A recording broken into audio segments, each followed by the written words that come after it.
Doctor Mohammad ইউনূসের কপালটা আসলেই ভিন্ন। পাঁচাঙ্গুল্লা কপাল বা সান কপাল, কপাল রে ভাই। প্রথম গোল কোন গোল?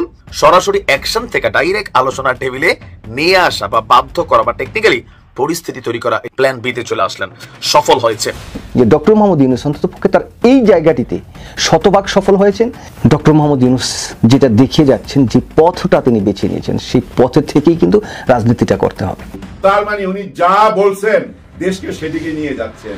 জনগণের মন জয় করেন, জনগণের মন জয় করার একটাই রাস্তা।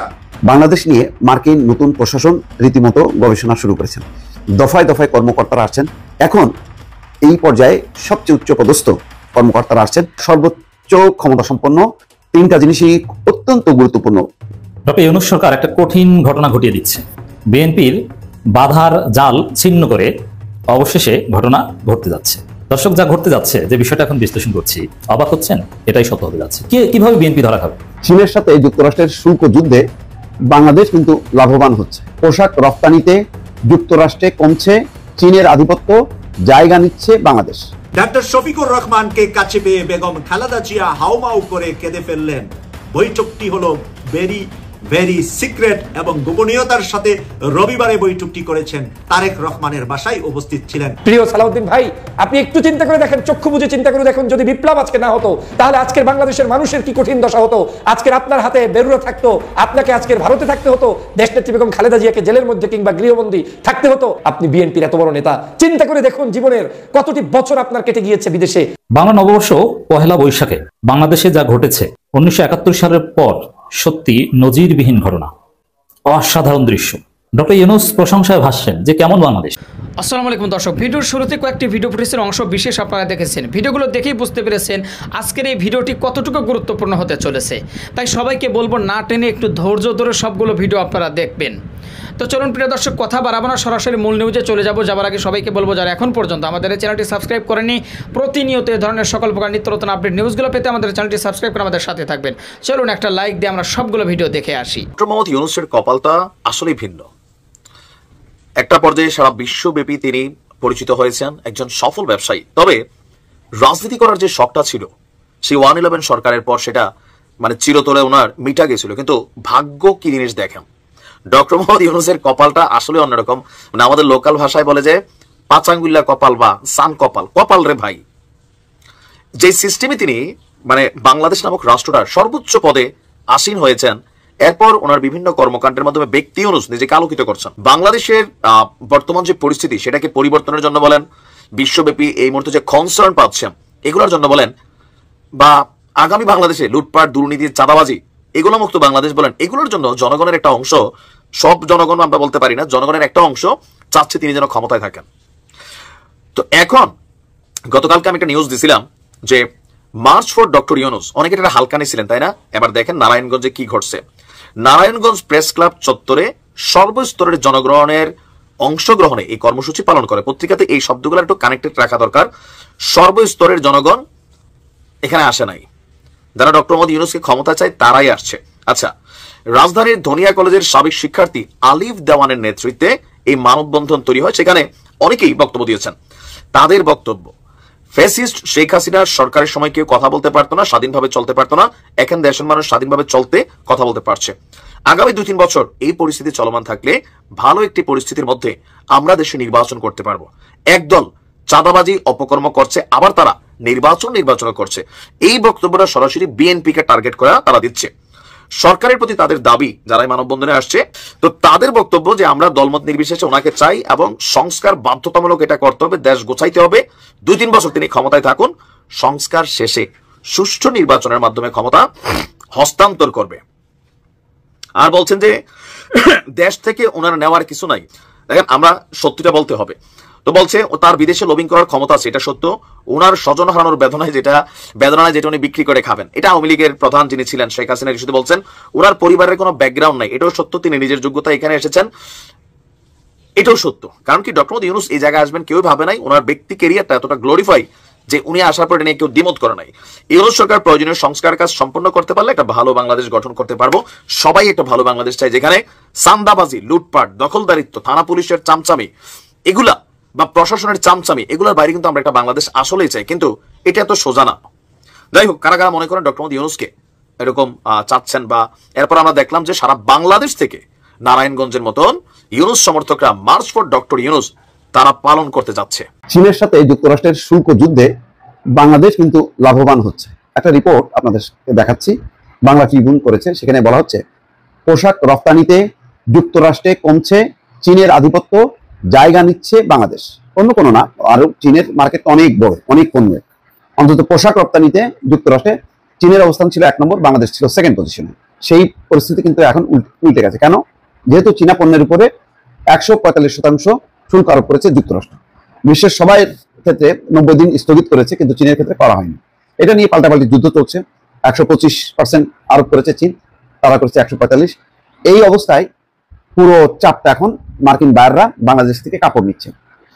বিশ্বের সবচেয়ে বড় পোশাক আমদানিকারক দেশ যুক্তরাষ্ট্রে দ্রুত পাল্টে যাচ্ছে বাজার চিত্র। একসময় যে বাজারে চীনের একচেটিয়া আধিপত্য ছিল, সেখানে এখন জায়গা করে নিচ্ছে বাংলাদেশ সহ অন্যান্য উন্নয়নশীল উৎপাদক দেশগুলো। যুক্তরাষ্ট্রের office of textile and apparels এর সর্বশেষ তথ্য বলছে 2018 সালে যুক্তরাষ্ট্রে বাংলাদেশের তৈরি পোশাক রপ্তানির পরিমাণ ছিল 540 কোটি 10 লাখ মার্কিন ডলার। ওই সময় চীনের রপ্তানি ছিল 2737 কোটি 10 লাখ ডলার, অর্থাৎ বাংলাদেশের তুলনায় প্রায় 5 গুণ বেশি। কিন্তু 6 বছর ব্যবধানে সেই চিত্র অনেকটাই বদলে গেছে। 2024 সালে বাংলাদেশ যুক্তরাষ্ট্রে রপ্তানি করেছে 734 কোটি 28 লাখ ডলারের পোশাক, যা 2018 সালের তুলনায় 194 কোটি 20 লাখ ডলারের বেশি। অন্যদিকে একই সময় চীনের রপ্তানি কমে দাঁড়িয়েছে 1650 কোটি 74 লাখ ডলার, অর্থাৎ 1086 কোটি 48 লাখ ডলার কমে গেছে। ফলে এখন চীনের রপ্তানি বাংলাদেশের তুলনায় শুধু 2 গুণের সামান্য বেশি, ডাবলের বেশি। এমন বড় ব্যবধানের এতটা সংকোচন বিশ্ববাজারে বাংলাদেশের ক্রমবর্ধমান শক্ত অবস্থানকে ইঙ্গিত করে। যুক্তরাষ্ট্রের অফিস অফ টেক্সটাইল অ্যান্ড অ্যাপারেলের তথ্য অনুযায়ী গত 6 বছরে বাজার দখলে দ্রুত এগিয়ে এসেছে বাংলাদেশ, ভিয়েতনাম, ভারত, কম্বোডিয়া এবং পাকিস্তান। সংস্থাটির সর্বশেষ তথ্য বিশ্লেষণ করে দেখা যায় গত 6 বছরে যুক্তরাষ্ট্রে বাংলাদেশের পোশাক রপ্তানি বেড়েছে 35.95%। এই সময় যুক্তরাষ্ট্রে চীনের পোশাক রপ্তানি কমেছে 39.69%। শুধু তাই নয়, মোট পোশাক আমদানির বাজারেও 4.37% পতন ঘটেছে। অর্থাৎ বাজার ছোট হলেও চীনের অংশীদারিত্ব কমেছে সবচেয়ে বেশি, আর সেখান থেকে সুবিধা পেয়েছে বাংলাদেশের মতো উন্নয়নশীল দেশ। এখন সামনে বলা হচ্ছে যে এই যে ট্যারিফ যুদ্ধ, সেই যুদ্ধে এখন যেটা হবে, সামনে ধারণা করা হচ্ছে যে বিকেএমএর সাবেক সভাপতি ফজলুল হক বলছেন, 2 দেশের শুল্ক আরোপের প্রতিযোগিতা দেখে মনে হচ্ছে চীনের সঙ্গে যুক্তরাষ্ট্রের বৈরিতা দ্রুত শেষ হবে না। উচ্চ শুল্কের কারণে চীনের ক্রয় দেশ দ্রুত সরে আসবে। অনেক কারখানাও স্থানান্তরিত হতে পারে, বাংলাদেশকে এই সুযোগ কাজে লাগাতে হবে। অর্থাৎ বিরাট একটা সম্ভাবনা তৈরি হয়েছে। চীনের অনেক পোশাক কারখানা চলে আসবে বাংলাদেশে, বাংলাদেশ থেকে যাতে রপ্তানি হয়। কেন চীন থেকে রপ্তানি করলে তার যে ট্যারিফ অর্থাৎ শুল্ক দিতে হবে, সেটা কোনো আমেরিকান বায়াররা ওই উচ্চ মূল্যে কিনে এটা মানে মার্কেটিং করতে পারবে না। সুতরাং বাংলাদেশের সম্ভাবনা সবচেয়ে বেশি। তারপর অন্যান্য দেশ, পাকিস্তান এগিয়ে আসবে, কম্বোডিয়া এগিয়ে আসবে, ভিয়েতনাম এগিয়ে আসবে। কিন্তু যেহেতু বাংলাদেশ এখন 2য় অবস্থানে আছে, সুতরাং বাংলাদেশ খুব দ্রুত 1 নম্বর অবস্থানে চলে আসার সমূহ সম্ভাবনা তৈরি হয়েছে। এখন এই সুযোগটা কিভাবে কাজে লাগানো যাবে, সেটা নিশ্চয়ই আমেরিকার সাথে বাংলাদেশ একটা বোঝাপড়া করবে। দর্শক, সবাই এখন নির্বাচন করতেছে, আর বর্তমান সরকার অনির্বাচিত সরকার। এটা শোনার পর বুঝছেন, মনটা খুব খারাপ হয়ে গেল। সন্ধ্যার সময়, আমি সন্ধ্যার সময় নজরে পড়ছে, সারাদিন আর অনলাইনে আসি নাই। ছাদে যে রেলিং এ হেলান দিয়ে চিন্তা করতেছিলাম, সত্যি তো এই সরকার তো কোনো ভোট নিয়ে আসে নাই কারো। এটা তো নির্বাচিত সরকার না, অনির্বাচিত সরকার। এদেরকে কে ভোট দিল? হ্যাঁ, এই সরকারে কে ভোট দিল? কে ভোট দিল বলার সঙ্গে সঙ্গে বুঝছে, দেখি আকাশটা লাল হয়ে গেছে। হঠাৎ দেখি আকাশ লাল হয়ে গেছে, সংসদ ভবনের আকাশ লাল হয়ে গেছে। তারপর দেখি একে একে ভোটার আসতেছে, শহীদরা আসতেছে, সংসদ ভবনের আকাশে বুক চিতায় বলতেছে, আমি ভোট দিছি, আমি ভোট দিছি, ডক্টর মোহাম্মদ ইউনূসকে আমি ভোট দিছি। মুগ্ধ এসে বলতেছে, পানি লাগবে পানি, আমি ভোট দিছি আমি। ওইখানে ওই যে সুজন রিক্সাওয়ালা, সেও আকাশে সেলুট দিয়ে বলতেছে, আমি ভোট দিছি আমি। হ্যাঁ, এরাই ভোট দিছে। ওরা ভোট না দিলে কিভাবে উনি আসলেন, কিভাবে ক্ষমতায় বসলেন? 8ই আগস্টে উনি যখন চেয়ারে এসে বসলো, সারা দেশের মানুষ সবাইকে মেনে নিচ্ছেন না। দেশের অর্ধেক মানুষ মনে করছে উনি আবার কেন আসলো, উনি কি করবে। কিন্তু ধীরে ধীরে উনার কর্ম দিয়ে উনি মানুষের মন জয় করে নিছে। 8 মাস পর দেখেন উনার প্রতিটি কথা সত্যি হতে যাচ্ছে। উনি কিন্তু বলছিলেন, অনেক আগে বলছিলেন ইয়াংদেরকে জায়গা ছেড়ে দিতে হবে, যুব সমাজকে জায়গা ছেড়ে দিতে হবে, আমাদেরকে সরে যেতে হবে, মানে বয়স্ক মানুষগুলাকে সরে যেতে বলতেছে, জওয়ানদেরকে জায়গা ছেড়ে দিতে বলতেছে, তাদের হাতে দেশ তুলে দিতে হবে। এই কথাগুলো উনি বলতেছিলেন, ওনার নিজের মুখে বলছেন। এই আনন্দ শোভাযাত্রায় কি আপনারা ইঙ্গিত পান নাই? জুলাই অভ্যুত্থানটার চেতনা পুরা ভরপুর ছিল না? পুরা জুলাই আগস্টের চেতনায় ভরপুর। তার মানে উনি যা বলছেন দেশকে সেদিকে নিয়ে যাচ্ছেন।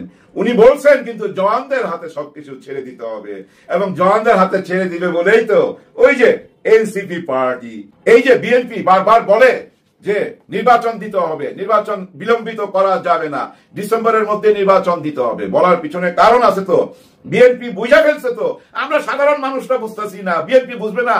ওরা হলো পোর খাওয়া রাজনীতিবিদ, গত 16 বছর ওরা ফাইট দিছে তো ভাই, ওদের পুরো জুলুম হয়েছে, অত্যাচার হয়েছে, মামলা হয়েছে, জেলে গেছে, বাড়ি ছাইরা পালাইছে, সবই ঠিক আছে।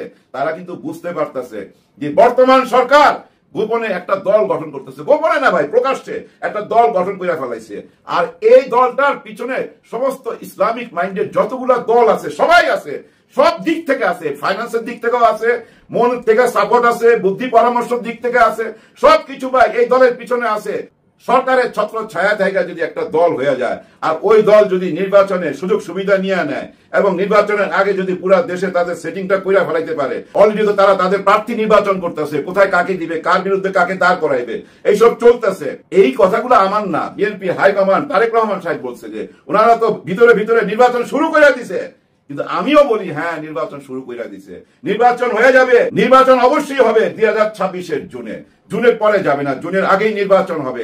ওইটাই রোডম্যাপ, ওই রোডম্যাপ অনুযায়ী সবাই নির্বাচনে নাইমা যান। ওনারা নাইমা গেছে এবং অনেক দূর আগায় গেছে। এবং এই জুলাই গণ অভ্যুত্থান থেকে যে দলটা জন্ম নিল, যে দলটা আজকে সংসদ ভবনের আকাশে আইসা জানায় দিয়ে গেল যে আমরা নির্বাচন করছি ডক্টর মোহাম্মদ ইউনূস স্যারকে, আর ইউনূস স্যার তো বলেই আমি জওয়ানদের হাতে সবকিছু ছেড়ে দিতে চাই। ওই হিসাবে এই দলটাকে ভয় পাবার কারণ আছে অনেকের। কারণ কি জানেন, এই দলটা আসলে অনেক দূর আগায় গেছে। কিভাবে আগায় গেছে আমি একটুখানি বুঝায় বলি, কেউ কিছু মাইন্ড করবেন না। ধরেন জামাত ইসলামকে আপনি সামনে আনবেন, আনলে একটা কলঙ্ক আছে, ওই যে 71-এর ওই কলঙ্ক, যে ওনারা স্বাধীনতার পক্ষে না। তার মানে কি জামাত নিজেও কিন্তু এটা বুঝতে পারে যে হ্যাঁ আমরা সামনে পরে যাব। ওই যে ডক্টর ইউনূস স্যারের মতো ওই একই আদর্শ ওনারাও চায়। আমার ব্যক্তিগত ধারণা যে এই জওয়ানদেরকে জুলাই গণ অভ্যুত্থানের সাথে যারা জড়িত ছিল তাদেরকে সামনে এগিয়ে দিবে আগামী নির্বাচনে, এবং তারা কিন্তু শক্ত প্রতিদ্বন্দ্বী, এইটা কিন্তু বিএনপি বুঝতে পারছে, যার জন্য ওনারা বারবার নির্বাচন চায়। কারণ সরকারের ছত্র ছায়া, এটা কিন্তু সত্যি কথা। আপনি যে কোনো অ্যাঙ্গেলে বিচার করেন না কেন, সরকারের সাপোর্ট আছে, এই দলের পিছনে সরকারের সাপোর্ট আছে, এটা কিন্তু বিএনপি বুঝতে পারছে। যার জন্য বর্তমানে কিন্তু আওয়ামী লীগের চেয়েও বেশি বিপদে আছে বিএনপি। এটা বিএনপি বুঝতে পাইলেই বলতেছে তাড়াতাড়ি নির্বাচন দেন। কিন্তু তাড়াতাড়ি নির্বাচন এখন কিভাবে দিবে, যেহেতু আপনারা ডেডলাইন দিয়ে দিচ্ছেন ডিসেম্বরের মধ্যে নির্বাচন দিতে হবে। এখন যদি আপনাদের কথাটা মেনে নেয়, তার মানে আপনাদের কাছে হার মাইনা গেল বর্তমান সরকার, এবং এই হারের বোঝা কিন্তু যারা পড়বে এই এনসিপির উপরে, বর্তমান যারা এই সরকারের সাপোর্ট দিতেছে। ওরা কি করবে জানেন, যখনই আপনারা বলবেন ডিসেম্বরে নির্বাচন দিতেই হবে, ওরা বলবে যে আমরা নির্বাচন করব না, এখন আমরা ডিসেম্বরে নির্বাচন করব না, আমরা জুনে নির্বাচন করব। এখন বলেন সরকার কত বড় প্যাচে পড়লো না? ওনাদের ছাড়া, এতগুলা দল ছাড়া নির্বাচন করতে পারবেন? শুধু এক বিএনপি কে নিয়ে বা বিএনপির অঙ্গ সংগঠন যারা আছে তাদের দিয়ে নির্বাচন করলে নির্বাচন হবে? হবে না। আওয়ামী লীগ সরকারও তো নির্বাচন করছিল বিএনপি কে বাদ দিয়া, ওই নির্বাচন কি গ্রহণযোগ্যতা পাইছে? পায় নাই। তার অর্থ কি দাঁড়াইলো? এনসিপি, জামাত, সব ইসলামিক দল এবং বিএনপি তার অঙ্গ সংগঠন সবাই মিলে একটা নির্বাচনে আসতে হবে 2026-এর জুন মাসে। ওই অঙ্কটি আগাইতে হবে। ডিসেম্বরে যদি নির্বাচন না করাইতে পারেন, আপনারা ধরে নিলেন আপনারা অনেক দূর পিছায় গেলেন, এবং এই পিছায় যাওয়াটা কিন্তু আপনাদের নির্বাচনে যায় 2026-এর জুনে এফেক্ট করবে। হ্যাঁ, এটা প্রভাব পড়বে যদি আপনারা আদায় না করতে পারেন ডিসেম্বরে নির্বাচন। আর নির্বাচন যদি জুনে হয়, তার মানে কি বর্তমান যে পার্টি ওরা জিতা গেল, কারণ ওরা তো চায় সংস্কার, বিচার সবকিছুর পরে নির্বাচন। আর ওই নির্বাচনই হইতে যাচ্ছে জুনে। শুনেছি সংবিধানে লেখা আছে এই দেশের মালিক জনগণ। যদি এই দেশের মালিক জনগণ হয়, তাহলে জনগণের মনের কথা বুঝার চেষ্টা করেন। ফলে আমরা মনে করি এই কার্যক্রমের মধ্য দিয়ে আমাদের জাতিগত নবায়ন সম্ভব, সেই নবায়নের ভিত্তিপ্রস্তর স্থাপন করা সম্ভব। আমাদের আজকের হাজার হাজার লক্ষ লক্ষ মানুষ গেল 3 দিন আগেও জাতীয় নাগরিক পার্টির সমাবেশে ইফতার মাহফিলে অথবা আরো বিভিন্ন যে প্রোগ্রামগুলো থাকে সেখানে আমরা দেখি। কিন্তু এক ভিন্ন চিত্র আমরা দেখলাম যে গত 2 দিন আগেই যখন আমাদের নববর্ষ উদযাপনের দিন মানে 14 এপ্রিল জাতীয় নাগরিক পার্টির উদ্যোগে তারা একটা অনুষ্ঠানের আয়োজন করছিল ঢাকার মধ্যেই। এই দৃশ্য দেখার পরে জনমনে প্রশ্ন উঠেছে, ভাই ঘটনা কি? এটা তো এমন এক দিন যেদিন সারা বাংলাদেশ ছুটি, ঢাকা শহরে বিশেষ করে গ্রামে যতটুকু পালন হোক না হোক, বা শহরের মানুষ একটু সবাই বের হচ্ছে। আর আমরা এই যে ফেসবুকে এই প্রোগ্রামটা নিয়ে যখন দেখলাম একটা স্টেটাস বিভিন্ন আইডিগুলো থেকে, মানে তাদের যারা বড় বড় ক্যারেক্টার আছেন দলটির, হাজার হাজার লাইক, হাজার হাজার কমেন্ট, কিন্তু মাঠ পর্যায়ে এই যে উপস্থিতি সেটা কিসের জানান দিচ্ছে? এনসিপিকে কি মানুষ আস্তে আস্তে বয়কট করছে? এনসিপির অনেক নেতা প্রতিটা রাজনৈতিক দল, যেমন নাহিদ বিএনপির নিয়েও সে যেমন সমালোচনা করেছে, জামাত ইসলাম বা চরমনাইদের দেশের মানুষ ক্ষমতায় আনবে না, এই টাইপের দলকে মানুষ পছন্দ করে না। এটা কার কথা? নাহিদের কথা। সাজিস্ট দেখেন একের পর এক বক্তব্য, উড়া ধুরা, শত শত গাড়ি। হাসনাত খালি ফাঁস খেলায় লিপ্ত আছে, একদিন নিজেও ফাঁস হয়ে যেতে পারে। হান্নান মাসুদ কান্নাকাটির ফাঁকে ফাঁকে মানে হাতিয়া ওইটার সাথে ভাষান্তর অ্যাড করার আছে, জেলায় জেলায় একটা মারামারির সিচুয়েশন, অনেক রকম। এই যে জুলাই আগস্ট অভ্যুত্থানের এখনো অনেক পোলাপাইন ওয়ারিয়ার্স অফ জুলাই নাম দিয়ে এদেরকে মোলা ঝুলাই রাখছে, চিকিৎসা সবার হচ্ছে না, আবার এটার অনুদানের টাকাও নাকি শেষ। আবার এদের অনেকের নামেই যে কি বলা হচ্ছে, উপদেষ্টাদের মধ্যে 2-1 নাম আছে, সাংবাদিক ইলিয়াস, আবার তিনি বলেন এরকম কোটি কোটি টাকা নাকি ধান্দা করতেছে। আবার ওনারে আলগা হাসনাতে ফোন দিয়ে ভাই আপনি ফেসবুকে লেখেন না, এটা আমার কথা না, সাংবাদিক ইলিয়াসের কথা, সাংবাদিক ইলিয়াসের কথা। এই যে বিতর্কে জড়িয়েছে তারা, দেখেন ডক্টর ইউনূস আলাদা, বরাবর বলি রাজনৈতিক দল এনসিপি আলাদা। আমার কাছে মনে হচ্ছে বাংলাদেশের মানুষ রাজনীতিতে যে নতুন একটা পরিবর্তন দেখতে চাইছে, সেই পরিবর্তনের জন্য একটা সি টিমের দরকার ছিল। মানুষ মনে করতো পরিবারবিহীন যে রাজনীতি, পরিবারতন্ত্রের বাহিরে একটা রাজনীতি হবে, মানুষের কথা বলবে এবং কথায় না কাজে, কাজে তো কাজে আর কথায় এই এনসিপি বা জাতীয় নাগরিক পার্টি 5ই আগস্টের পর গত 8 মাসে 101টা এজেন্ডা দিছে। কয়টা বাস্তবায়ন করছে আপনি বলেন? Any single. হাসনাত চার্জিস দৌড় দিয়া 5ই আগস্টের পর সেপ্টেম্বরে দেখলাম আওয়ামী লীগ নিষিদ্ধের জন্য তারা কোর্টে রিট করলো। প্রিয় দর্শক শ্রোতা, যে ভিডিওগুলো নিয়ে আজকে আপনাদের সম্মুখে হাজির হয়েছিলাম, সেই ভিডিওগুলো কিন্তু ইতিমধ্যেই আপনারা দেখে ফেলেছেন এবং সকলের কথাগুলো শুনে ফেলেছেন। তো অবশ্যই এবার আপনাদের মূল্যবান মতামত জানানোর পালা। আপনাদের কি মনে হয়, কি জানলেন বুঝলেন এই ভিডিও থেকে, সেটা অবশ্যই এখন আপনারা এই ভিডিওর কমেন্ট বক্সে আপনাদের মূল্যবান মতামত জানিয়ে দিন। আর হ্যাঁ, সবাইকে বলবো আমাদের এই চ্যানেল কিন্তু প্রতিনিয়ত এই ধরনের সকল প্রকার নিত্য নতুন আপডেটগুলো আমরা সবসময় দেওয়ার চেষ্টা করি। তো অবশ্যই আপনাদেরকে বলবো যারা এখনও পর্যন্ত আমাদের এই চ্যানেলটি সাবস্ক্রাইব করেনি, প্রতিনিয়ত এই ধরনের সকল প্রকার নিত্য নতুন আপডেট নিউজগুলো পেতে আমাদের এই চ্যানেলটি সাবস্ক্রাইব করে আমাদের সাথে থাকবেন। আর ইতিমধ্যেই যারা সাবস্ক্রাইব করে দিয়েছেন তাদেরকে অসংখ্য ধন্যবাদ জানিয়ে ভিডিওটি এখানে শেষ করছি। সে পর্যন্ত সকলে ভালো থাকবেন, সুস্থ থাকবেন। আবারও দেখা হবে, কথা হবে নতুন কোনো টপিকে, নতুন কোনো ভিডিও নিয়ে। আল্লাহ হাফেজ।